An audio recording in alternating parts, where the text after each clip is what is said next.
Now, Archbishop Emeritus Desmond Tutu was one of the leading voices in the fight for liberation. And for more on Tutu's life, I'm now joined by Wolpe from Liliesleaf Farm Museum. Nicholas, thank you so much for your time, and a warm good morning to you. I suppose not a warm one yesterday when we woke up to the news of the Archbishop passing. And I just wonder, just in terms of, liberation in that perspective, what legacy do you know that he leaves behind?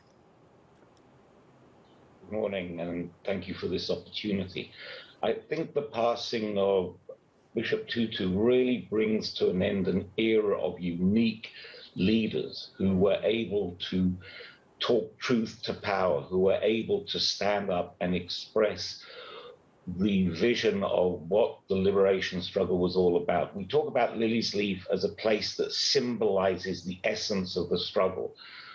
Well, Desmond Tutu was the essence in many respects of our struggle. For many years, he was willing to speak out, particularly during the 80s, during that very traumatic period of the 80s. He was vocal. He was known internationally. I think what is also going to be a huge loss is he really was known internationally. He was respected internationally. What he said was taken to heart. People listened to him. In many respects, we do not have anyone left in South Africa today that carries that moral integrity, that moral authority, which enabled him to speak on issues which were affecting the country. I remember, for example, in August of 2006, he gave the Harold Wolpe Memorial Lecture, and he was extremely scathing of where the ANC was going from a moral perspective, that it was losing that moral high ground that everyone had looked to in terms of creating a better society for all South Africans. Yeah, and you remind me as well of even the bite that we've been playing right here on ENCA, of the warning that he gave the South African government, the warning that he gave even to the ANC-led government to say that the world is watching, the very same world and international community that took South Africa into refuge when it needed it the most. He wasn't shy. He would not mince his words when he came to the truth and those who supported the country during those years of struggle. Absolutely correct. And if I come back again to that 2006 lecture, he did exactly what you said. He was scathing, but he was scathing not only from the perspective of the ANC going wayward, for want of a better word, but he was also scathing by saying they've lost what it means to be leaders, that as leaders, they serve the people. They should sacrifice their own self-interest for the good of the people. And he was saying that is what we were losing. We were losing that notion of sacrificing one's own needs in the interests of the people. And he used examples like Mother Teresa, Martin Luther King, as examples who were willing to sacrifice their own personal well-being for the good of the people. And he was very clear on that in that lecture, that we were losing that essence, that meaning. Yeah.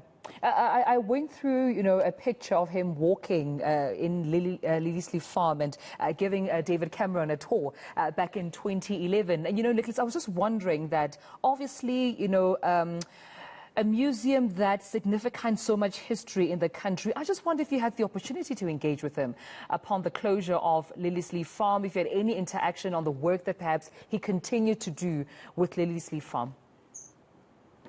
Unfortunately not. But I mean, it's interesting you raise that visit of him to Liliesleaf with David Cameron, and because you got to see him in action. Yeah. I mean, he put David Cameron at ease. He made it feel very warm and welcoming. And the discussions were very, how should I say, laid back. They weren't stiff. It was an enjoyable. He made the encounter very enjoyable.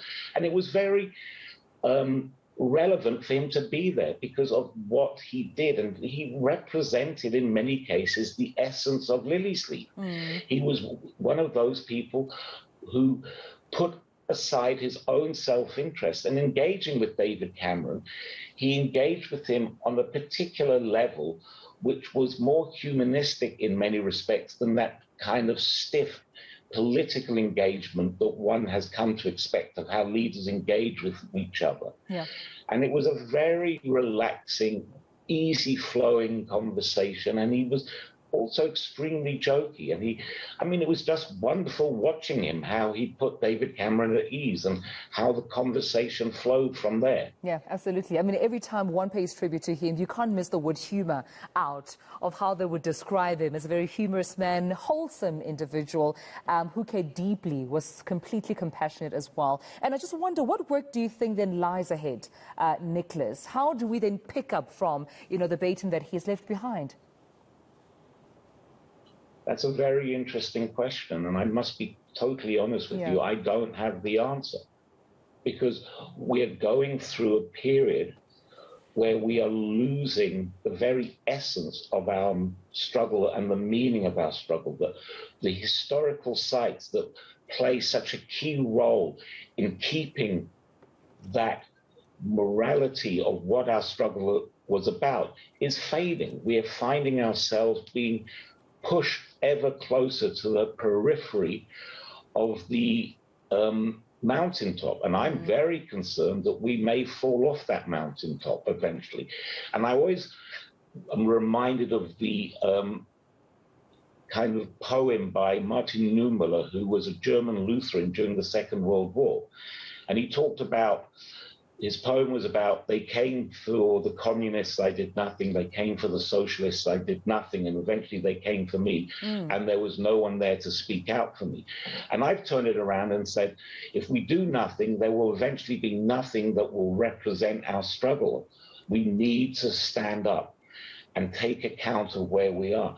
And the passing of Desmond Tutu should be a wake-up call for us, because, as I said, he is the last of that genre, that ilk, that grouping, who really made a great impact, not only within South Africa, but internationally, for what they represented, for how they conducted themselves, and the morality of leadership that they displayed. And with those words, I have to say thank you for speaking to us this morning. Nicholas Wolpe joining us, of course, the CEO of former Liliesleaf Farm Museum, leaving such powerful words for us to ponder on as we continue to pay tributes to the Archbishop.